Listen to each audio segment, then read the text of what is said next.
In this module, we continue our discussion about performance evaluation and extend the idea of budgetary control to a concept that's called responsibility accounting. Now, we're going to define what a responsibility accounting is all about. Who has the authority to make the day-to-day decisions about costs? And the conditions are that these costs and revenues can be directly associated with a level of management responsibility, and that manager has control over those costs and revenues. And so therefore, in a company, all levels of responsibility are involved. If you're a department manager, then you're responsible for the cost in that department. If you're a division manager, then you are responsible for the costs in your division, which may include 2 or more departments. And of course, if you're the head cheese, you're responsible for all the costs in a company. Now, a responsibility center is what we're talking about, and that is any manager who has control and is accountable for the activities that he controls. And of course, at every level of management, we have this situation, especially in a decentralized company, where the control of operations is delegated to many managers throughout the organization. And the segment is the area of responsibility for which these responsibility accounting reports are presented. Now, there are 2 differences from budgeting and reporting costs and revenue. First of all, here, with the costs, we have to distinguish between those costs that are controllable by the manager and those costs that are not controllable. And therefore, the report should only include those items that are controllable by the individual manager. And this applies to just not profit companies, but non-profit companies. Now, a critical issue is whether that cost or revenue, but mostly cost, is controllable at the level of responsibility with which it is associated. A cost over which a manager has control is obviously called a controllable cost. Now, if you're the top manager of a company, you are responsible for all costs, and it is assumed that you have control over those costs. Fewer costs are controllable as you move down the organization chart to the department level. Now, costs incurred indirectly, and that is allocated by the accountant to your division or your area of responsibility, are non-controllable costs. Now, a couple of principles with regards to performance evaluation. Management functions that we're going to evaluate compare actual results with budgeted goals. Keep in mind, back in budget planning, the managers all participated in developing that budget. And so therefore, we're going to compare actual results in relation to that. Now, we don't focus. Because we're dealing with issues in the future when you're budgeting, and now we're comparing actual results to what were forecasted, we focus on what is different. So management by exception is that kind of a concept. That means that top managements review a budget report and they focus on the difference between actual results and planned objectives. Now, there's going to be a difference. We can't predict right on what's going to happen. But the question is, how big is that difference? And that is the materiality concept. And that is basically, we don't focus on every difference. We set a standard that we will investigate only differences that are, say, 5% out on the estimates. And of course, we're only going to focus on those items in which there's a material difference on the items that the manager controls. And so that's management by exception. Managers of responsibility should have direct input into the process of establishing the budget goals. When we talked about participative budgeting in the past, the evaluation of performance should be based entirely on matters that are controllable by the manager that is being evaluated.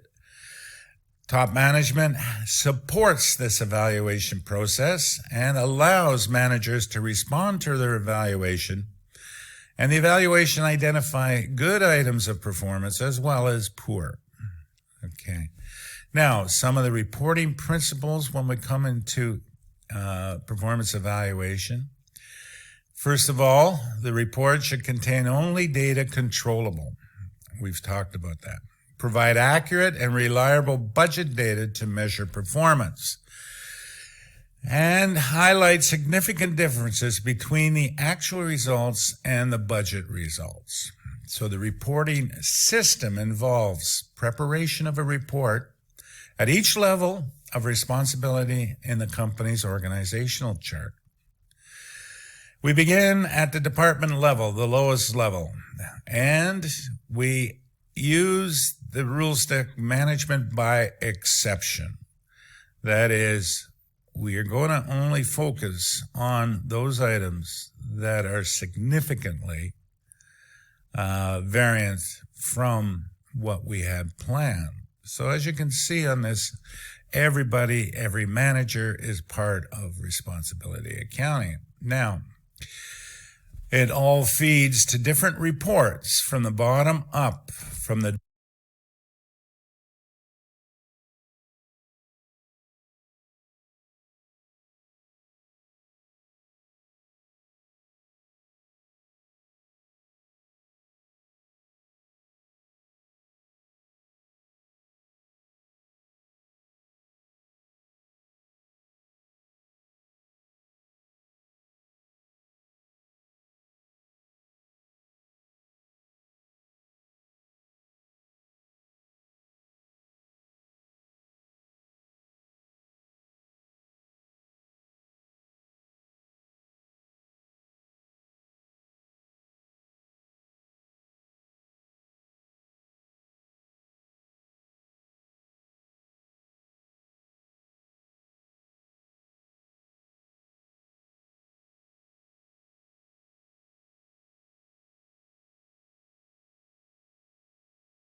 department to the division to the vice president and to the president.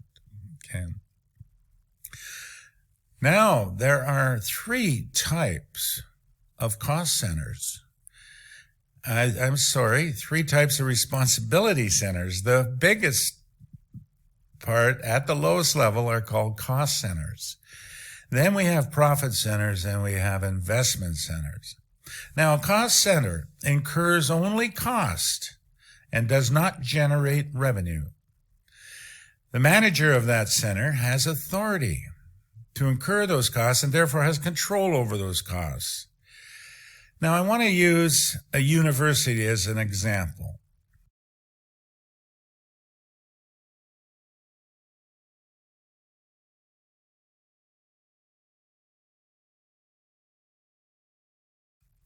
Think of the whole organization of a university. Who would be a manager of a cost center? Well, of course, HR.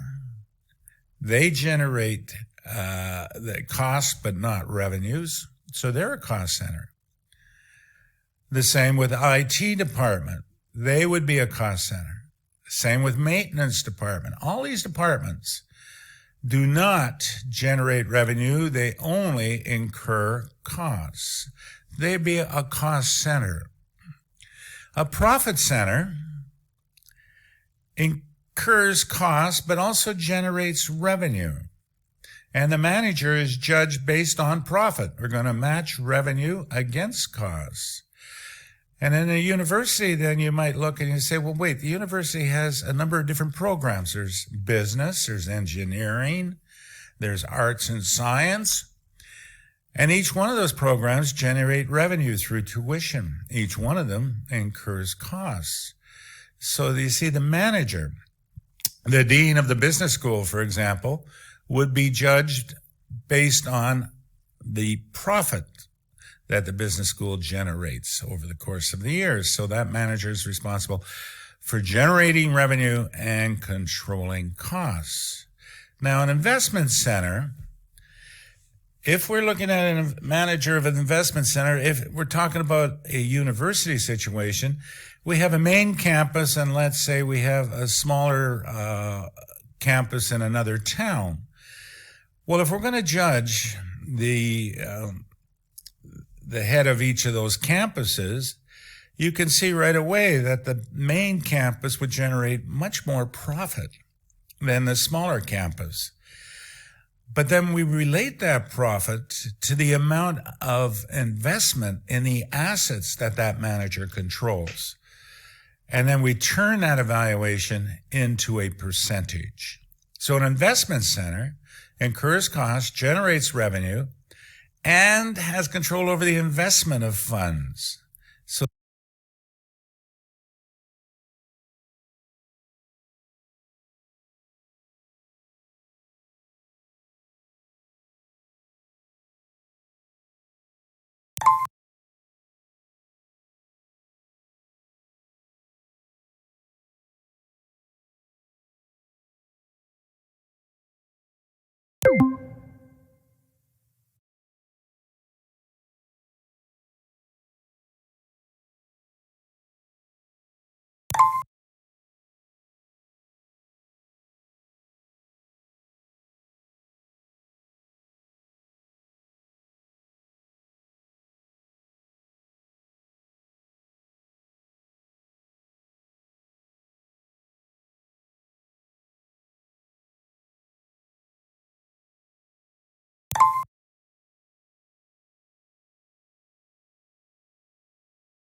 therefore, the manager is evaluated on the profitability and the rate of return on the assets that that profitability earns. So we're talking return on assets.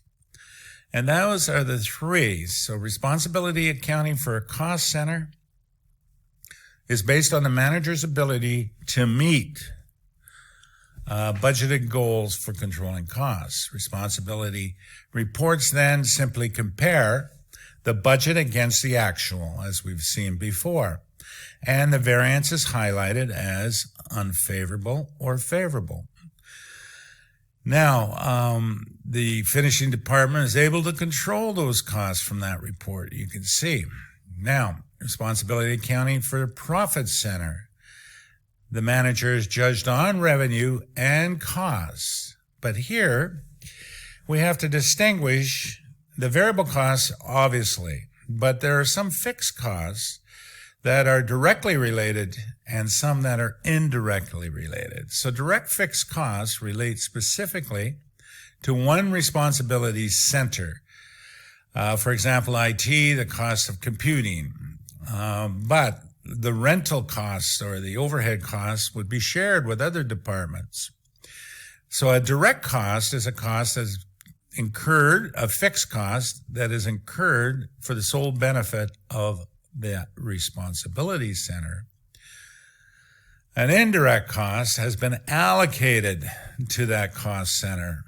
For example, we may charge the cost center occupancy cost at a rate of square footage. Well, okay, the occupancy cost then and that rate is an allocated rate.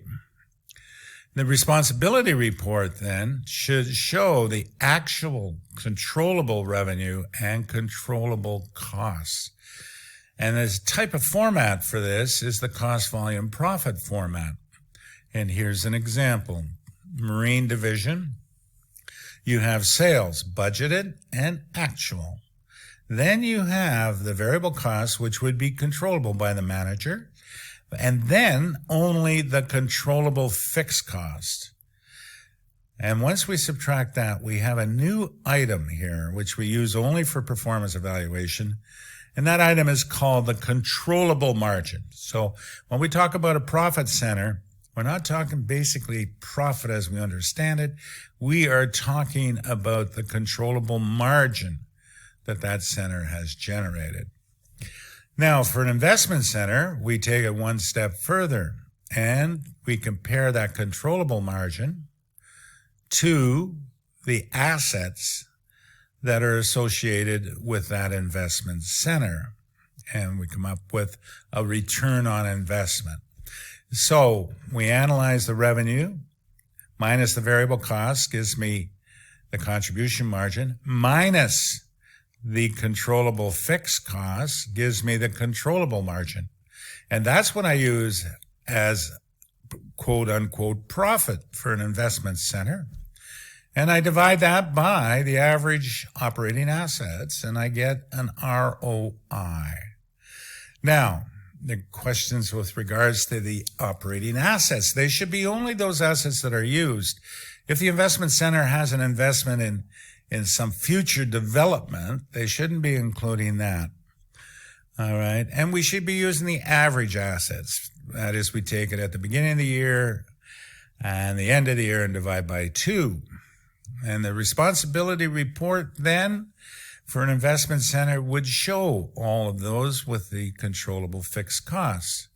So here you go for an investment center. Again, sales minus the variable costs. That's fair enough. That's controllable by the manager. Minus those controllable fixed costs and other fixed costs. And we get a controllable margin, a $300,000 budget or $264 actual. So you can see that our profit is a little lower than we expected, so it's unfavorable.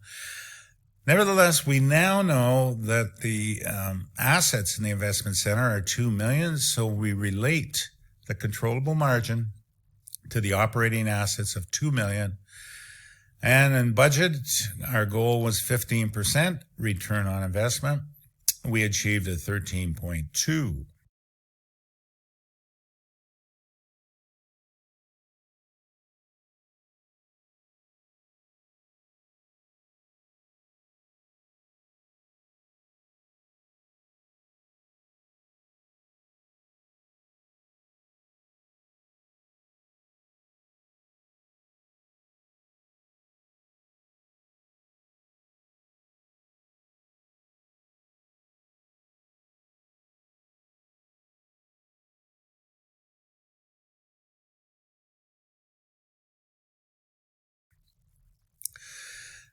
So there are a number of things to consider when you look at the ROI. For example, how do I define these operating assets? How do I evaluate them?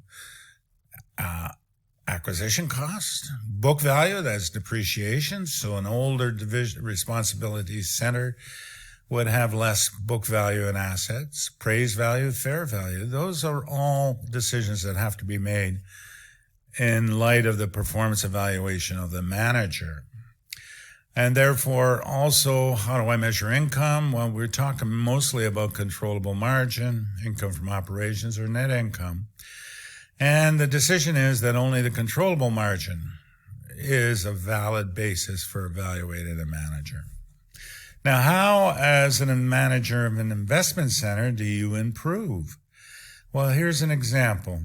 You have the results, $2 million in sales, contribution margin, $900,000, controllable fixed costs, controllable margin, $600,000, operating assets, $5 million. So currently, I'm at 12%. So I can either increase my controllable margin or reduce my average operating assets. Those are the only two ways that I can improve on my ROI. So I can improve by the controllable margin by increasing my sales or getting, for example, a larger contribution margin. and also reducing assets. So increasing the controllable margin by increasing sales, reducing variable costs, improving on the contribution margin, and controlling the fixed costs. For example, if I increase sales by 10%, then sales from that past example would go up by 200,000. The controllable margin would increase by 90,000. And with that increase in controllable margin, even with the average assets being the same, I have achieved an increase in the ROI to 13.8. However, on the other hand, if I increase controllable margin by increasing sales and reducing variable and decrease the variable and fixed costs, then I have a larger controllable margin, and with the same assets, 5 million, I've achieved a greater ROI. Thirdly, I could look at the average operating assets that I'm using, and in some way, if I'm able to reduce that, with my original controllable margin of 600, I again would increase my ROI. So those are methods that a manager who is responsible for an investment center would look at. Of course, if you're responsible for a profit center, you're looking at increasing your controllable margin as well. If you are a manager of a cost center, you are focusing on controlling costs as it relates to budget. And